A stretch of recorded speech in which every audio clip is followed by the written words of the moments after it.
I'm Daryl Owens. Welcome to A World of Difference, Embracing Neurodiversity. Billionaire Sam Walton once shared these priceless words, quote, "Nothing else can quite substitute for a few well-chosen, well-timed, sincere words of praise. They're absolutely free and worth a fortune," unquote. The Sam's Club founder wasn't speaking specifically about children with learning and attention issues, but the fact is, those expressions of approval and commendation are something they, perhaps more than their neurotypical peers, need in bulk. For neurodivergent children who battle through challenges in the classroom and on the playground, a bit of praise can boost self-esteem and bolster confidence. A high five can motivate a child who is struggling to get a handle on dyslexia persist. And a well-placed good job, when a child remembers to hand in his homework on time, can stoke resilience and whittle away negative self-talk. Of course, while in the thick of digging out from the disaster area that is the room of your child with ADHD, parents might find it difficult to remember to catch the child while she is good. It's important for moms and dads, relatives and educators to gift children who learn differently with praise to show them, "I see you," as a way to foster positivity as the child navigates an often winding road to learning. On this episode, we visit a Central Florida family that uses praise to nourish the souls of both their neurodivergent and neurotypical daughters. Next, our panel of experts shares how sincere and specific praise can bolster outcomes for children who learn differently. Later, you'll meet our latest difference maker, a TV scriptwriter, sci-fi novelist, and a futurist who, because of struggles with dyslexia and other learning differences, never could have forecast a career as an award-winning author. But first, we travel to Sanford, Florida to meet the Greens, who are quick to raise a praise to help raise up their daughter who learns differently and her little sister who doesn't. Chief Correspondent Cindy Peterson brings us their story.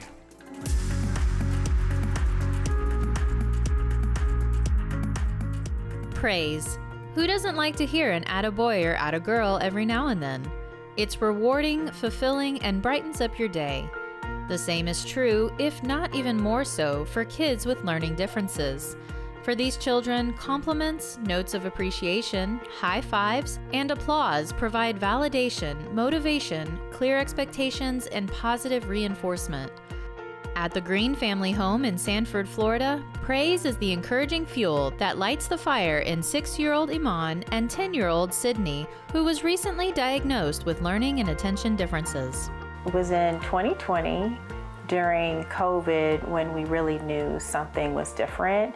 I had always observed minor tics, and it was really during the pandemic when things started to escalate and they started to become more complex.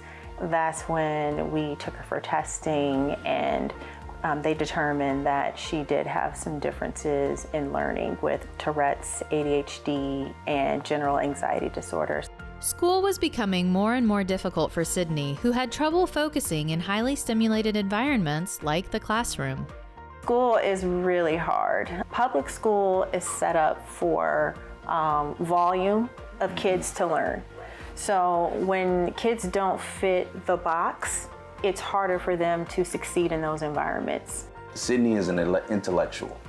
She loves information, and she will have a college conversation with you about something she knows to be true. But you're talking about focusing on your homework, and she's having a dialogue with you about biology and the metamorphosis of a caterpillar. So it's real interesting, but at the same time, it's a balance.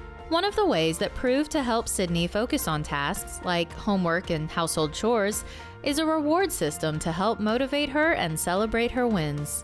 The girls both love princesses and things like that. So I started what's called a princess program. And that's the treasure box back there. And so really what it was helping to streamline behaviors and create consistency so that she could have a visual and have a chart of, hey, these are the things that you absolutely need to do every single day. And if you do these things and you earn so many points, by the end of the week, you get to go in the treasure box.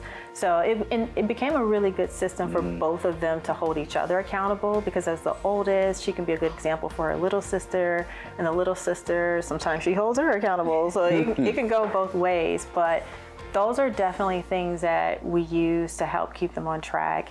It's kind of like a chart that we use in order to go in the treasure chest. For example, if I clean up my room and help my sister and do my homework and all that stuff, and fill out the chart, then I get to go in the treasure box. Although the reward system has specific goals in mind, Shannon has learned that the journey to getting there is just as important as the finish line. The key is praise her process. I'm not big on outcomes, because outcomes are things that we can't always control, but what we can control is our effort. And Dad says something to both of the girls every single morning. Have fun, focus, and finish. Those are the three things that every morning when I take them to school that they are challenged with and reminded every day with every task, with every situation. Have fun, focus, and finish. Every single night we do the gratitude check. So what are 3 things that you're grateful for that happened today?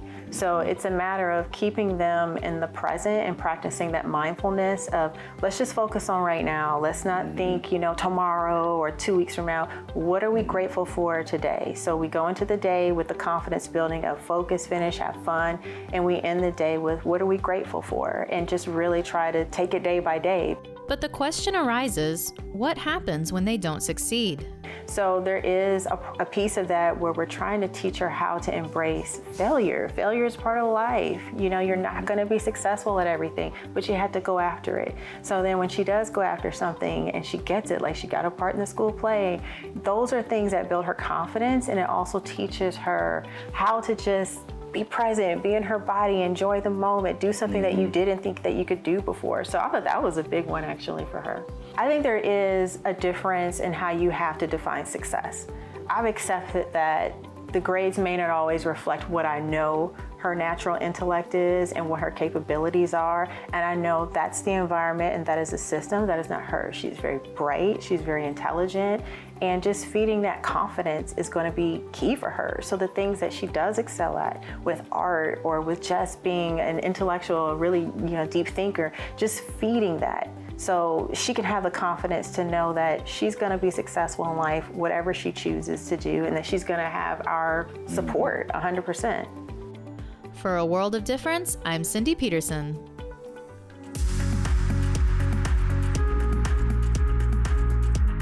Next, our expert panel digs deeper into the benefits of genuine and timely praise.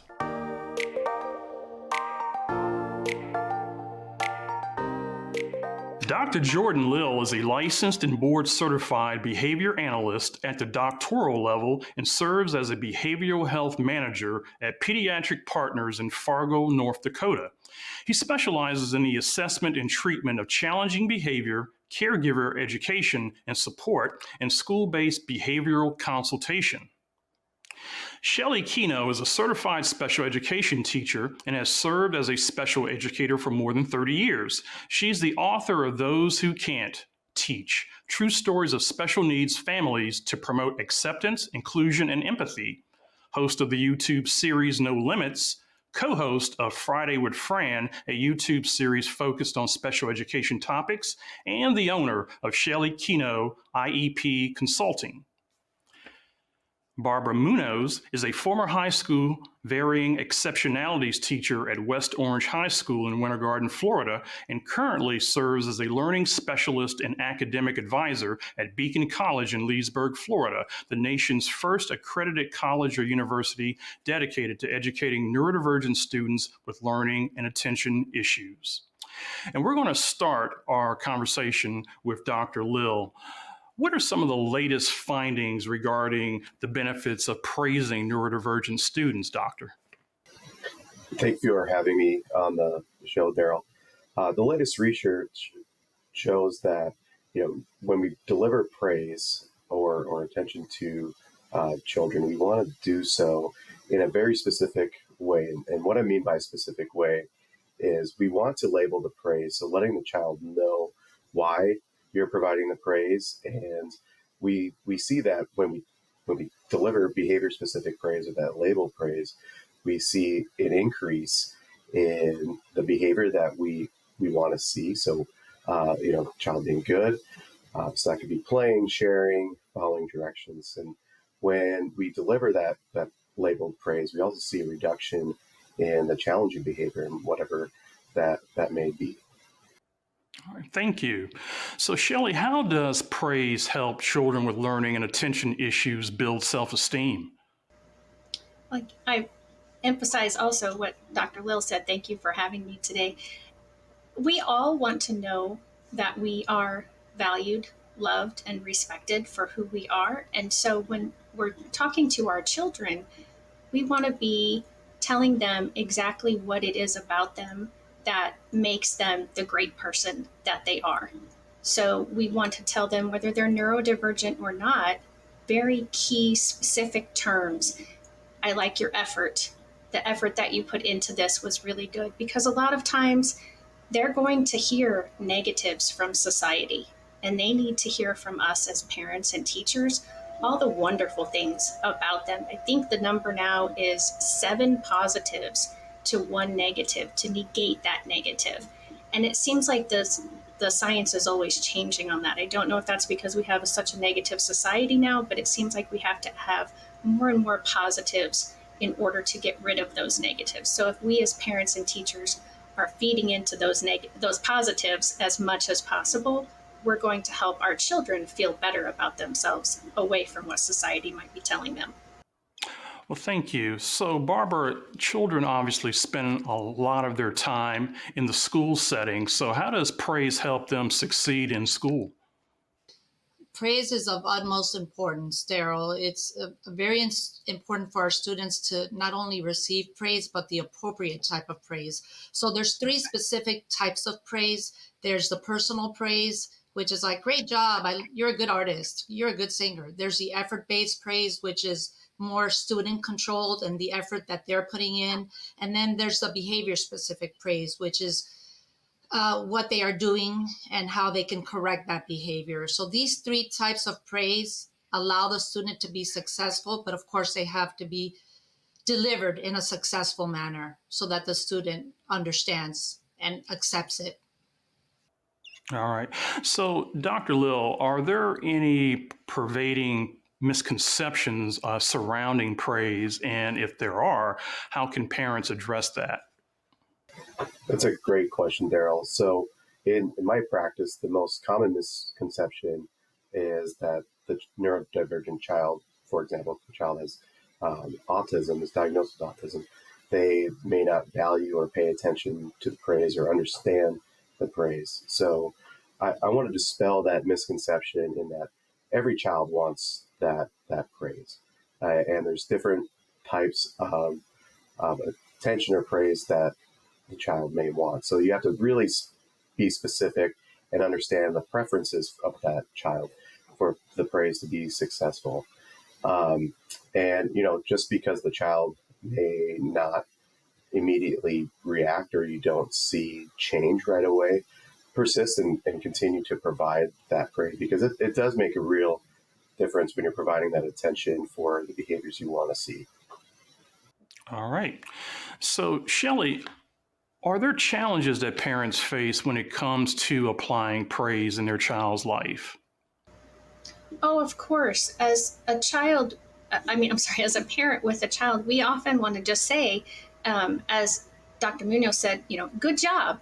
Well, sometimes our students don't know what good job means. What did I do a good job with? Was it my effort? Was it the outcome? Was it the behavior?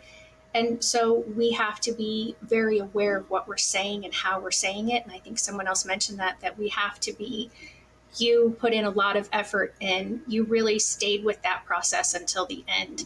Oh, you sat quietly in the car on the way to the store.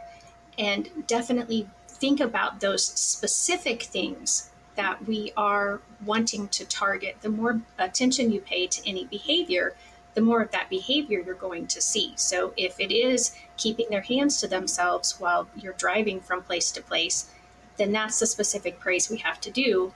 We often forget, though, to praise, and we tend to only pay attention to, oh, you didn't do what I wanted, and so I'm going to tell you about that. So we need to always be sure that when we're seeing what they're doing is what we want them to do, that we're telling them specifically, do that more, by saying, that's really awesome that you kept your hands to yourself in the car ride, or whatever the behavior is, or whatever the activity is. All right. Well, piggybacking off of what Shelley just said, Barbara, it seems that praise should be a natural reflex for parents, but apparently it is not. So can you amplify some of the additional mistakes that parents might make when it comes to praise? Certainly.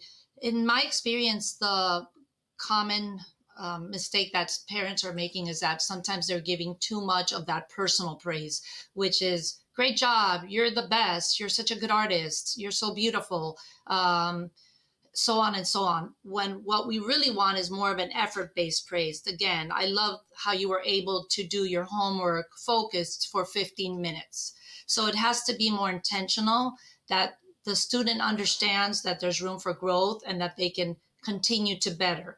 That the parent is happy, but because they are doing a behavior that is appropriate for them. So they should be able to grow on that as the student. But that's one of the mistakes that I've seen. Another one is this comparison that parents often like to make to their siblings. So they might, instead of the compliment being very original, I love how you've been able to read this book for 10 minutes sitting down. It becomes like, your sister can read this book. I like that you're doing it, but maybe we can read 15 minutes more like your sister did. So I find that comparison to siblings is something that can get in the way. And also the over complimenting things that really might not need a compliment at that moment or a praise at that moment. All right. Well, thank you. So, Dr. Lill, can you talk to us about how parents can creatively integrate praise into their daily routine with their children? That's another great question. So, of course, as the panel has discussed, we want to use labeled praise and really describe why we're providing that attention for the child. And we want to catch our kids being good, so to speak. So what I tell parents all the time, set aside 10 to 15 minutes and work on those pride skills. And pride would be, praise by reflecting and expanding on what your child is saying.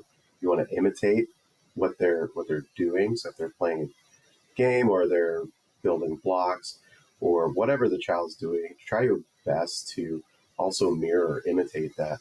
Then we want to just always describe what they're doing, right? And we want to deliver this with enthusiasm that's matched with, what the child prefers. So I talk to families about challenging yourself to deliver at least 15 praise statements in that 10 minutes, and then the next time beat it. And what we find is that the parent will do this across the day over time because practice builds that skill. Watch the full Ask the Expert segment on our website at awodtv.org if you want to learn more about this topic. You can also watch or listen on Facebook, YouTube, or on your favorite podcasting platform.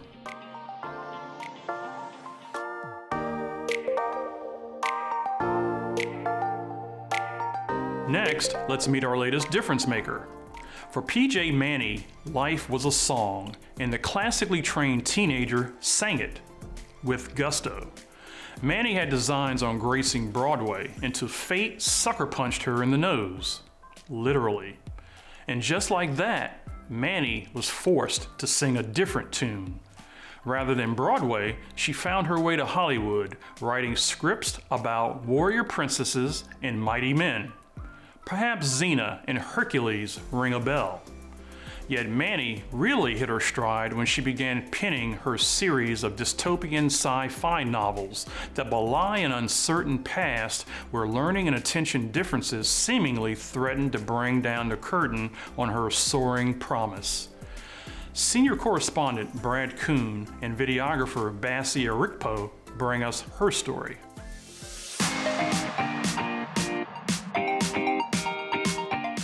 Author P.J. Manny is known for her best-selling sci-fi trilogy Phoenix Horizon, a dystopian thriller nominated for the prestigious Philip K. Dick Award.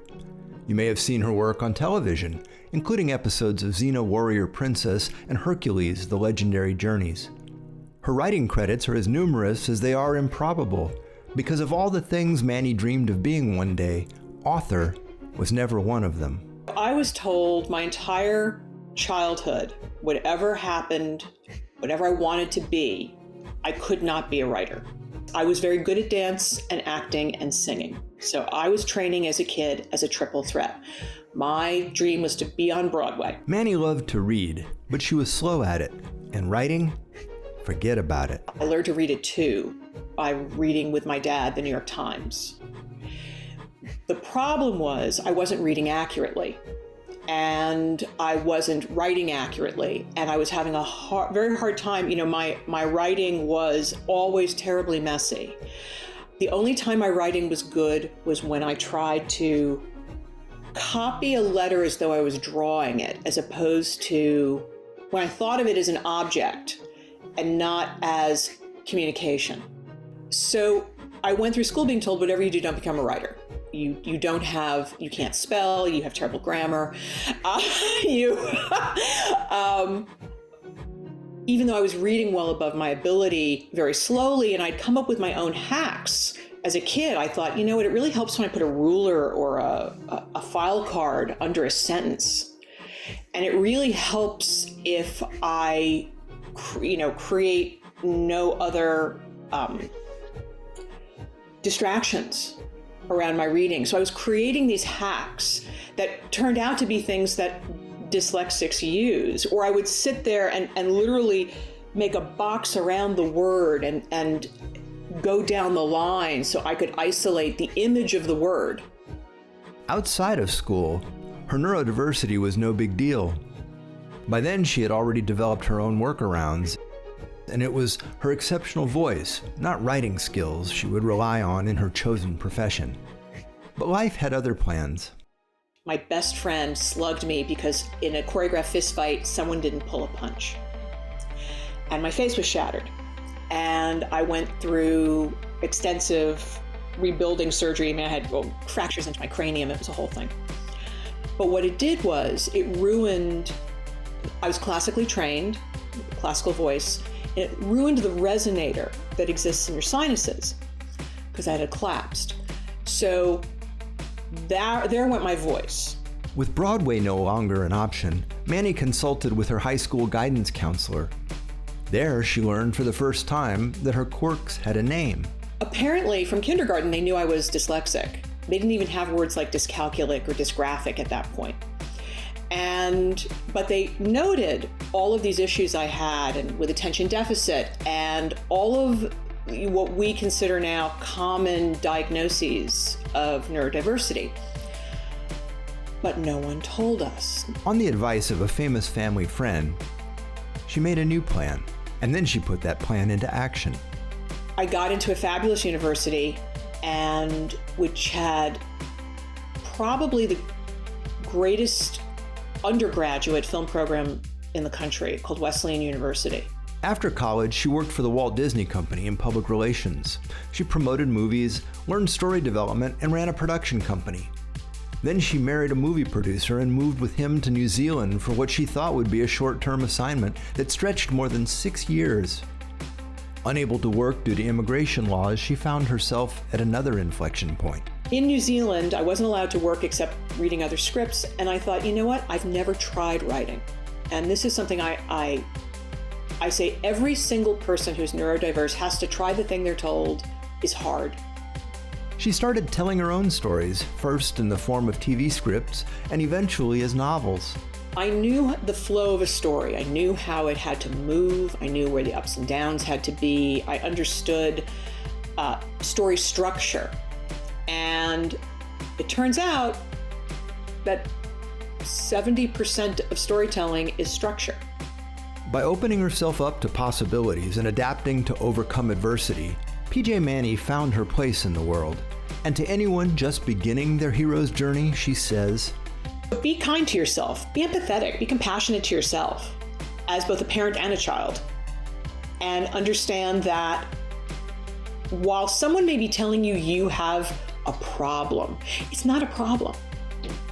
It's only something to adapt to. For a world of difference, I'm Brad Kuhn.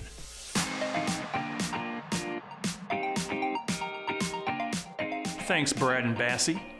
And congratulations, PJ Manny, for making a difference. And that does it for this edition of A World of Difference Embracing Neurodiversity. I'm Daryl Owens. I'll see you back here next time. You can watch episodes of A World of Difference on the Beacon College Facebook and YouTube channels and on the show's website, awodtv.org. The website also provides tip sheets and other resources for your parenting journey. You can watch the show from the PBS app available on your favorite streaming device, and you can listen on your favorite podcasting platform. Thank you for watching and supporting A World of Difference.